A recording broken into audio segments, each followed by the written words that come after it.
Unmatched GKGS centre में आपका स्वागत है दोस्तों। चलिए देखते हैं क्वेश्चन नंबर 1। भारत के राष्ट्रीय ध्वज की लंबाई और चौड़ाई का अनुपात क्या है? 3:2। उत्तर हो जाएगा आपका 3:2। क्वेश्चन नंबर 2 देखते हैं। भारत के राष्ट्रीय ध्वज की चौड़ाई और लंबाई का अनुपात क्या है?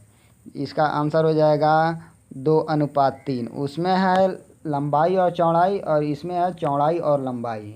चलिए क्वेश्चन नंबर 3 देखते हैं। भारत के राष्ट्रीय ध्वज के मध्य में बने धर्म चक्र का रंग कैसा होता है?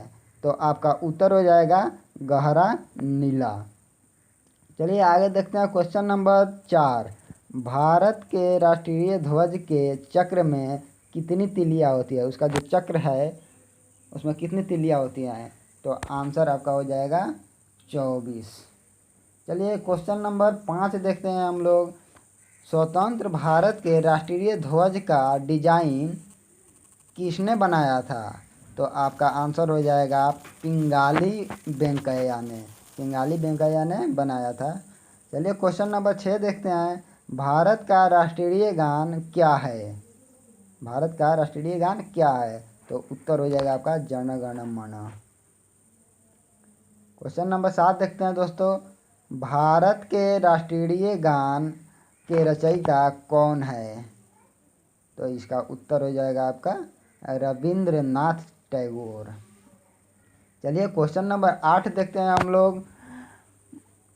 राष्ट्रीय गान जन गण मन सर्वप्रथम कब और कहाँ गाया गया? तो उत्तर हो जाएगा आपका 1911 में गाया गया था और कोलकाता में गाया गया था इसको सर्वप्रथम। चलिए क्वेश्चन नंबर 9 देखते हैं। 9 में क्या है? भारत के राष्ट्रीय गान जन गण मन को संपूर्ण रूप से गाने में कितना समय लगता है? तो आपका आंसर हो जाएगा 52 सेकेंड। क्वेश्चन नंबर 10 देखते हैं। भारत के राष्ट्रीय गीत क्या है? तो भारत के राष्ट्रीय गीत क्या है? तो आंसर हो जाएगा आपका वंदे मातरम। चलिए क्वेश्चन नंबर 11 देखते हैं।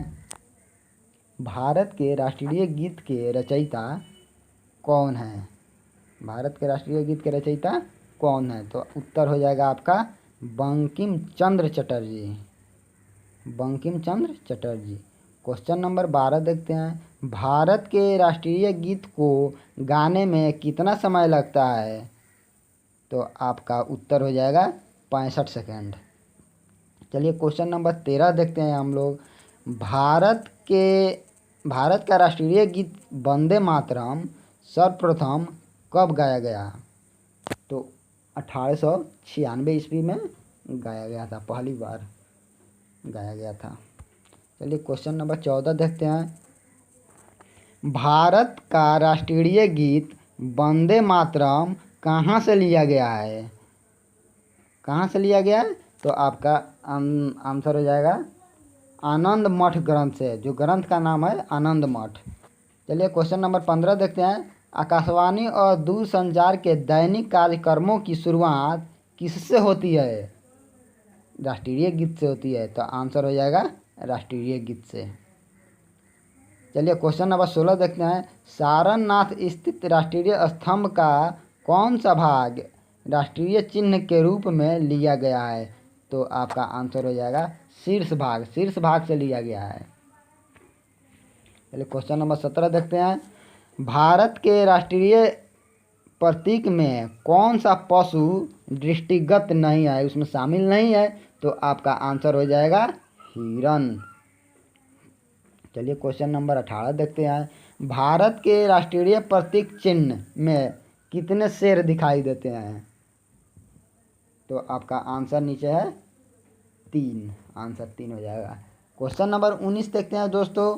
भारत का राज्य चिन्ह अशोक महान द्वारा सारनाथ में स्थापित सिंह स्तंभ से लिया गया है। इस राज्य चिन्ह के मूल स्तंभों में कितने सिंह हैं? तो आंसर आपका हो जाएगा 4। चलिए क्वेश्चन नंबर 20 देखते हैं। भारत के राष्ट्रीय संवत के रूप में किस संवत को मान्यता प्रदान की गई है? तो आपका आंसर हो जाएगा उत्तर हो जाएगा शक संवत। चलिए क्वेश्चन नंबर 21 देखते हैं। शक संवत पर आधारित राष्ट्रीय पंचांग प्रथम मास होता है, तो आपका आंसर हो जाएगा चैत। शक 22 में देखते हैं। शक संवत पर आधारित राष्ट्रीय पंचांग अंतिम मास होता है, तो आपका आंसर हो जाएगा फाल्गुन। फाल्गुन माह होता है अंतिम माह। चलिए क्वेश्चन नंबर 23 देखते हैं। भारत के राष्ट्रीय पशु क्या है, तो आपका आंसर हो जाएगा बाघ। भारत के राष्ट्रीय पशु क्या है, तो आंसर में आ जाएगा बाघ। चलिए क्वेश्चन नंबर 24 देखते हैं। 24 में क्या है, भारत बाघ से पूर्व भारत का राष्ट्रीय पशु क्या था। बाघ से पूर्व भारत के राष्ट्रीय पशु क्या था, तो आंसर हो जाएगा Singh. Question number 25 last question है। भारत का राष्ट्रीय पक्षी क्या है। इसमें सट गया है क्या, तो उससे कोई दिक्कत नहीं है, क्या है तो मयूर हो जाएगा।